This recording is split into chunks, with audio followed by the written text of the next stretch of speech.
Après avoir trouvé la foi, j'ai appris à prier, à lire la Bible. J'ai tout fait pour suivre les paroles du Seigneur au quotidien. Plus tard, j'ai regardé beaucoup de vidéos en ligne sur le jugement dans les derniers jours. Elles mentionnaient cette prophétie de l'Apocalypse, puis je vis un grand trône blanc et celui qui était assis dessus. La terre et le ciel s'enfuirent devant sa face et il ne fut plus trouvé de place pour eux. Et je vis les morts, les grands et les petits qui se tenaient devant le trône. Des livres furent ouverts, et un autre livre fut ouvert, celui qui est le livre de vie. Et les morts furent jugés selon leurs œuvres, d'après ce qui était écrit dans ces livres. Dans les derniers jours, le Seigneur Jésus est assis sur un grand trône blanc dans ses habits blancs, et tout le monde s'agenouille devant lui. Il juge chaque personne selon les actes de sa vie. Ceux qui ont péché vont en enfer pour être punis, et ceux qui n'ont pas péché sont enlevés vers le royaume. Ces vidéos ont empli mon esprit d'images du jugement du Seigneur. Je croyais que son jugement des derniers jours serait comme les vidéos le décrivaient. J'ai décidé de suivre les enseignements du Seigneur pour qu'il m'accueille dans son royaume lorsqu'il reviendra nous juger. En 2004, l'Indonésie a été dévastée par un tsunami, causant la mort de 200 000 personnes. J'ai compris que c'était la colère de Dieu et qu'il nous prévenait que le jour du jugement était proche. Durant mes années de foi, j'avais tout fait pour mettre en pratique les enseignements du Seigneur, mais je ne parvenais pas à mettre ces paroles en pratique, ni à aimer les autres comme moi-même. Je me suis énervée quand j'ai entendu ma belle-mère me critiquer devant ma belle-sœur, et je lui en ai voulu. J'ai convoité la richesse et suivi les tendances du monde. La Bible dit « Pour que vous soyez saints, car je suis saint ». Dieu est saint et le profane ne peut contempler le visage de Dieu. Amen. Mais je péchais et me confessais constamment, sans jamais me libérer du péché. Le Seigneur revenu me jugerait-il et m'enverrait-il en enfer? J'ai alors demandé à des pasteurs comment résoudre le problème du péché. Ils ont dit, tant que l'on prie le Seigneur, qu'on se confesse et se repent, il nous pardonnera nos péchés. Mais rien n'y faisait, je continuais de pécher et de me confesser comme avant. À chaque fois que je péchais, je ressentais de la peur. Le Seigneur viendrait dans les derniers jours pour nous juger un par un pour nos actions. Si je continuais à pécher, je serais jugée et condamnée. Comment pourrais-je entrer au royaume? J'étais vraiment inquiète. En février 2018, mon mari s'est mis à participer à des réunions en ligne. Il avait l'air très heureux tous les jours et il était beaucoup plus engagé dans sa foi. Je voulais savoir de quoi il parlait pendant les réunions. Un jour, mon mari m'a dit « Le Seigneur Jésus est revenu en tant que Dieu Tout-Puissant. Il accomplit l'œuvre du jugement. » J'étais tout simplement stupéfaite. Si le Seigneur Jésus était revenu, il serait assis sur un grand trône blanc dans le ciel et il nous jugerait tous un par un. Mais puisque personne n'en avait été témoin, comment le jugement des derniers jours aurait-il pu commencer? Lorsque j'ai dit ça à mon mari, il a ri et a dit « L'œuvre du jugement de Dieu dans les derniers jours n'est pas telle qu'on l'imagine. Dieu est venu sur terre dans la chair et il exprime la vérité pour nous juger. » Mes doutes ont grandi, je me suis demandé comment le Seigneur pourrait-il nous juger en exprimant des paroles? Aucun pasteur ou ancien ne m'a jamais dit une telle chose. Comme mon mari venait d'accepter l'œuvre des derniers jours de Dieu Tout-Puissant, il ne parvenait pas bien à me l'expliquer. Il m'a donc proposé de rencontrer des membres de l'Église de Dieu Tout-Puissant. Au départ, je ne voulais pas. Mais je me suis dit que mon mari était un homme réfléchi et sincère dans sa foi. S'il croyait que le Seigneur était revenu accomplir l'œuvre du jugement, il devait avoir une bonne raison. Pour découvrir si le Seigneur était vraiment revenu, j'ai accepté de participer aux réunions. Durant l'une d'elles, sœur Liu de l'Église a accepté d'échanger sur ma question. Le jugement du grand trône blanc dans l'Apocalypse était une vision que Jean a eue sur l'île de Patmos. Elle prophétisait l'œuvre que Dieu accomplirait dans les derniers jours, sans montrer les faits de l'œuvre de Dieu. On ne peut pas comprendre cette prophétie avec nos notions et notre imagination. La Bible dit « sachant tout d'abord vous-même qu'aucune prophétie de l'Écriture ne peut être un objet d'interprétation particulière, car ce n'est pas par une volonté d'homme qu'une prophétie a jamais été apportée, mais c'est poussé par le Saint-Esprit que des hommes ont parlé de la part de Dieu. Notre cœur doit craindre Dieu lorsque l'on se penche sur les prophéties. Les prophéties viennent de Dieu et sont impénétrables. Seul Dieu peut révéler leur signification. Amen. Amen. Les gens ne les comprennent que lorsqu'elles se sont réalisées. Si on les interprète littéralement, on aura tendance à délimiter l'œuvre de Dieu et à l'offenser. C'est vrai. Les pharisiens ont interprété littéralement les Saintes Écritures et ont imaginé que le Messie naîtrait dans un palais et accéderait au pouvoir. Mais il s'est passé tout l'inverse. Le Seigneur n'est pas né dans un palais, mais dans une mangeoire et était fils de charpentier. Et il n'est jamais arrivé au pouvoir. Les pharisiens se sont accrochés aveuglément à leurs notions et ont refusé de reconnaître le Seigneur comme le Messie. Ils ont vu que ses paroles et son œuvre avaient de l'autorité et du pouvoir, et venaient de Dieu. Et pourtant, ils ont résisté et l'ont condamné. Ils ont fini par crucifier le Seigneur, ils ont offensé le tempérament de Dieu, et ont été maudits et punis par Dieu.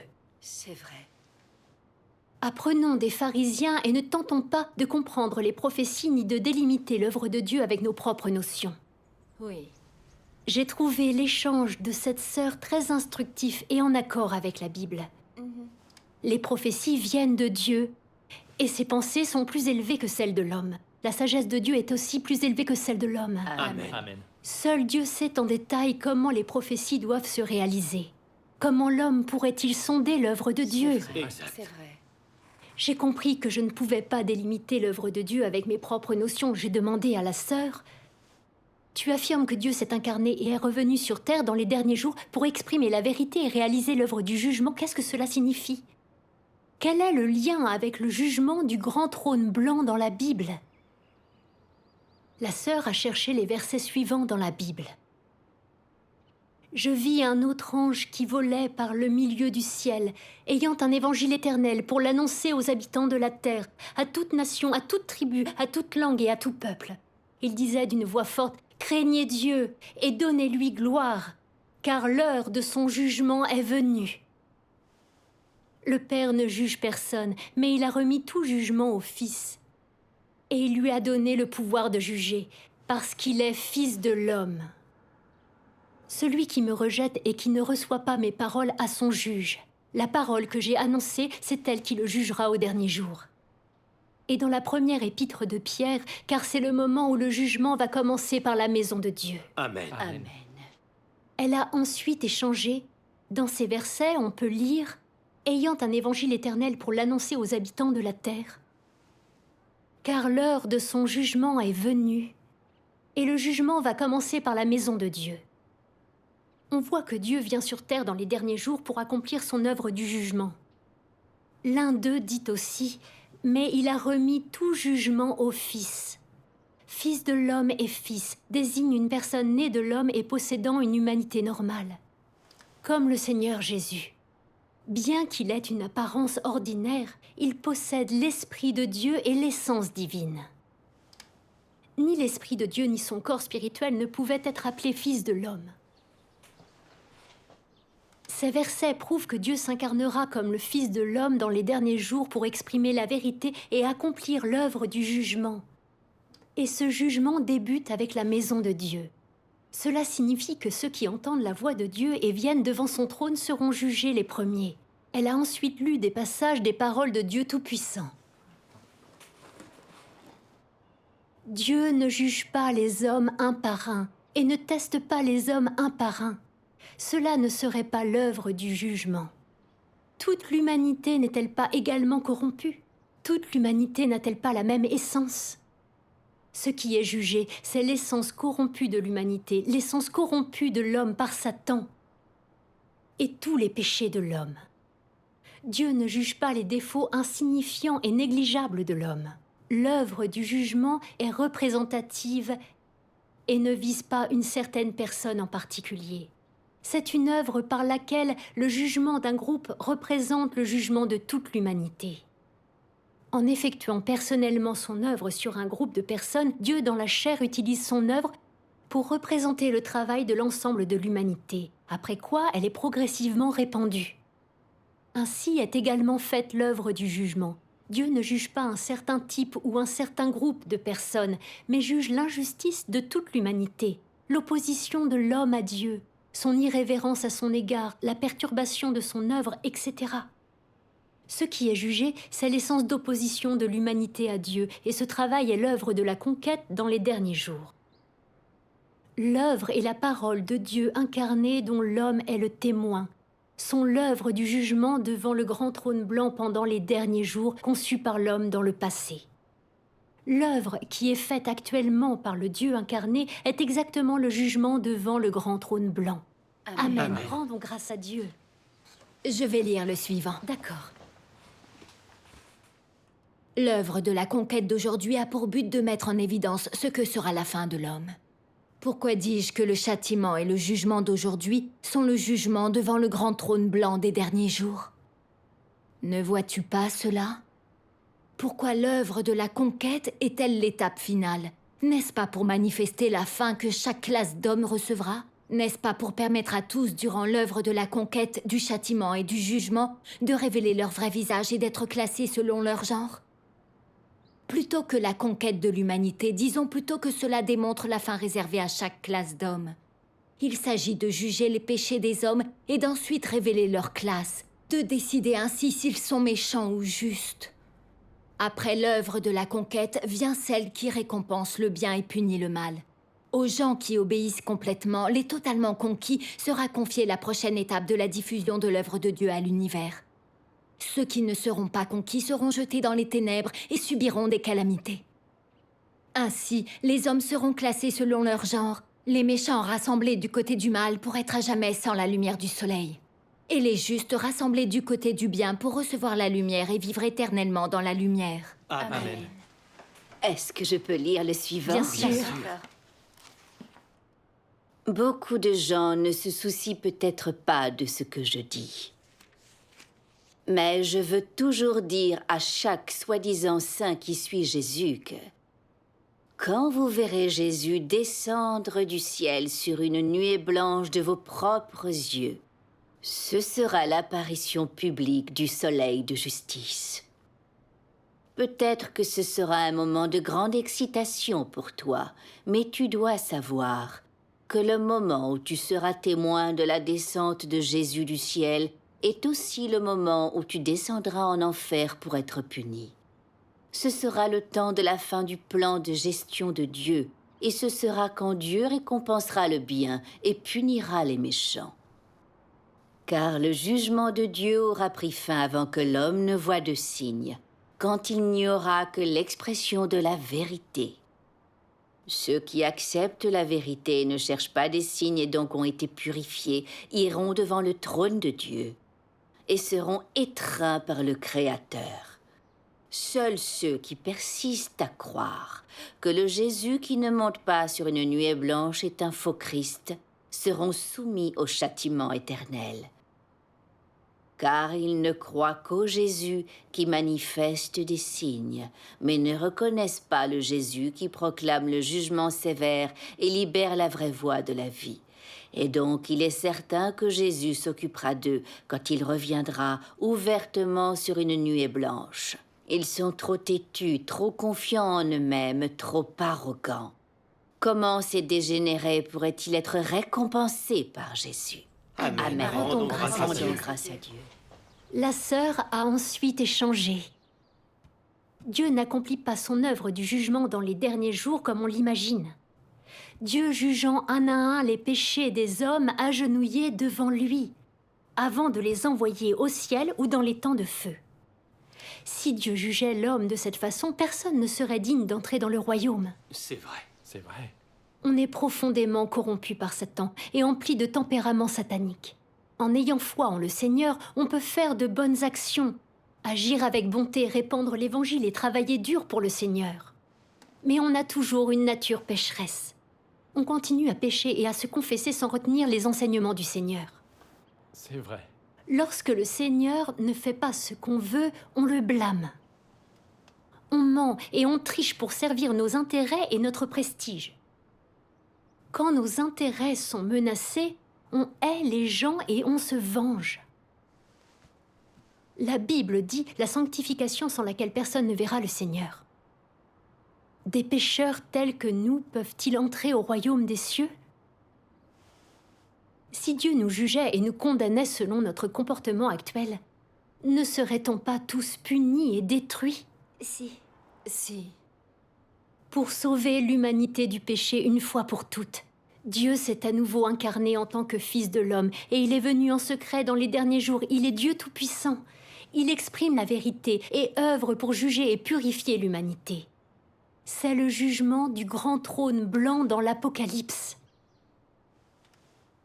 Dieu accomplit son œuvre du jugement en devenant chair et en exprimant la vérité pour purifier et sauver l'homme et pour constituer un groupe de vainqueurs. Il provoque donc les grandes catastrophes, récompense le bon, punit le méchant et détruit ce temps obscur et révolu.